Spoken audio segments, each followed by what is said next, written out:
अस्सलाम वालेकुम बुजुर्गो की हाल जे ठीक हो तबीयत ठीक आ बुजुर्गो इन्नी धुप च किधर जा रही दौड़ा हाँ जी हाँ जी नहीं शुक्र अल्लाह पाक दा ते ये माशाल्लाह कोई फेरी फूड़ी करदे हो ते पापड़ पूपड़ ही रखे बस और कोई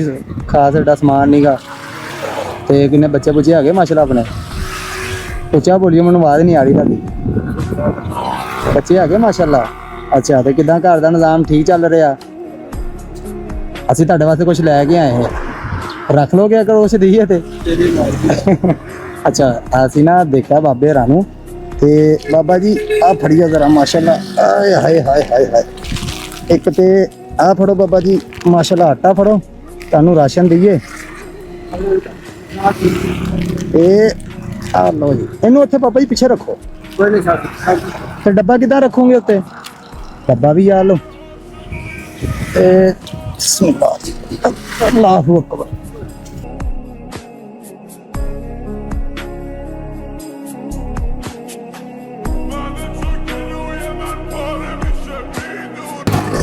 ਇਹਦੇ ਮਸਲਾ ਵਿੱਚ ਰਾਸ਼ਨ ਆ ਇਹਦੇ ਚ ਤੁਹਾਡੀ ਜ਼ਰੂਰਤ ਦੀ ਹਰ ਸ਼ੈ ਵਾ ਤੇ ਆ ਜਿਹੜਾ ਆਟਾ ਠੀਕ ਆ ਤੇ ਤੁਹਾਨੂੰ ਪੈਸੇ ਦਿੰਨੇ ਆ ਥੋੜੇ ਜਿਹੇ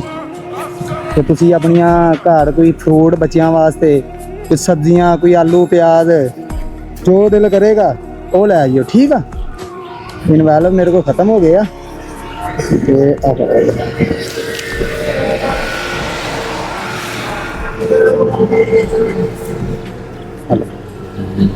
बाबा जी 5000 रुपया वा आ राशन आता हाँ जी उच्ची बोलो थोड़ा अल्लाह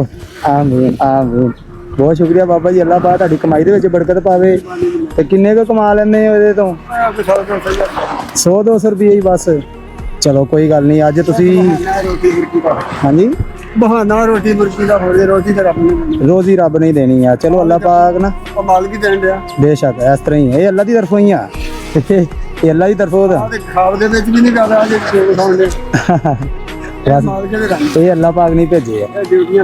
ड्यूटियां लगियां बस अल्लाह ये ड्यूटी लगी तो तेरी जा बिल्कुल इस तरह ही सारे देने वाले हों ते लवे केड़ा हाँ जी बिल्कुल जो सारे देने वाले हों तो फिर लवे कहना बिल्कुल इस गल तुहाडी ठीक आ अल्लाह पाक तुहानू सेहत देवे तंदुरुस्ती देवे अल्लाह पाक तुहाडे काम दे विच बरकत पावे ते अज एक रिक्वेस्ट आ गर्मी बड़ी अज मैं कहना घर चले जाओ अज सुबह नूं फेरी फूड़ी ते निकलियो हाँ हुण घर चले जाओ ठीक है बाबा जी अल्लाह हाफिज़ अल्लाह दे हवाले।